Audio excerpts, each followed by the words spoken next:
और मैं सभी को अपील करता हूं कि नागपुर एक बहुत ही शांति प्रिय इस प्रकार की नगरी है।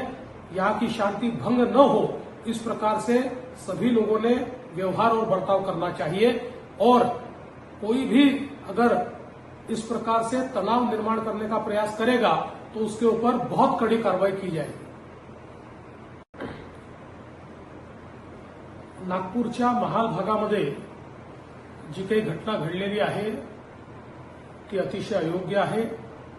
अशा प्रकारे जमा होऊन दगडफेक होणं अत्यंत चुकीचं आहे।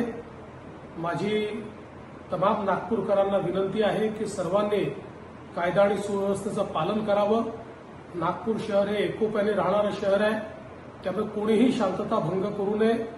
मी स्वतः या परिस्थितीवर पूर्ण नजर ठेवून आहे।